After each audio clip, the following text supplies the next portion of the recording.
YCP నేత పేర్ని నాని మోడీపై చేసిన వ్యాఖ్యలకు కౌంటర్ ఇచ్చారు మాజీ మంత్రి ఆదినారాయణ. ఏపీకి మోడీ ఏం చేశారని వైసీపీ నేతలు ప్రశ్నించే ముందు ఆలోచించుకోవాలి అన్నారు. రాష్ట్ర ప్రభుత్వం ఇచ్చే పథకాలన్నీ కేంద్రం ఇచ్చిన నిధులే అని కౌంటర్ ఇచ్చారు ఆదినారాయణ. నేను మోడీ గారిని సూటిగా ప్రశ్నిస్తున్నా.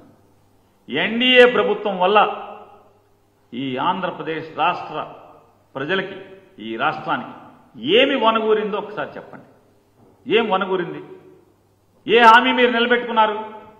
విభజన చట్టంలోని ఏ హామీల్ని మీరు నెరవేర్చారు? మీరు 2014లో ఎన్ని మాటలు చెప్పారు? మీరు 2019లో గుంటూరు సభకొచ్చి ఇదే గుంటూరు గడ్డ మీద మీరేం మాట్లాడారు? కాంగ్రెస్ పార్టీ ఆంధ్రప్రదేశ్ రాష్ట్రానికి తీరని మోసం చేసింది, అన్యాయం చేసింది. ఆ అన్యాయాలన్నీ కూడా సరిచేసి మేము న్యాయం చేస్తామని చెప్పారు. ఏం న్యాయం చేశారు? మెటీరియల్ కాంపోనెంట్ పేరుతో పల్లెలకు సిమెంట్ రోడ్డు కానీ, గ్రావెల్ రోడ్డు కానీ, డ్రైనేజ్ కానీ, లేదా స్కూల్ బిల్డింగ్ కానీ, సచివాలయం కానీ, అంగన్వాడీ బిల్డింగ్ కానీ, వెటనరీ బిల్డింగ్ కానీ, లైబ్రరీ బిల్డింగ్ కానీ 90% నిధులు కేంద్రం ఇచ్చినది వాస్తవం కాదా?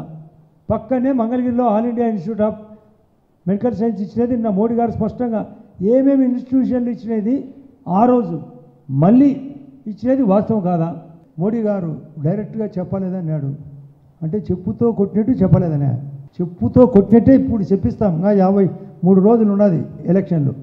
చాలాసార్లు వస్తారు రాష్ట్రానికి. కేంద్రం పెద్దలు మేము అందరం కలిసి మీరు కోరుకుంటున్నారు కదా, ఇట్లా కాదు ఎట్లా చెప్పాలని. ఇప్పుడు అర్థం కాదా?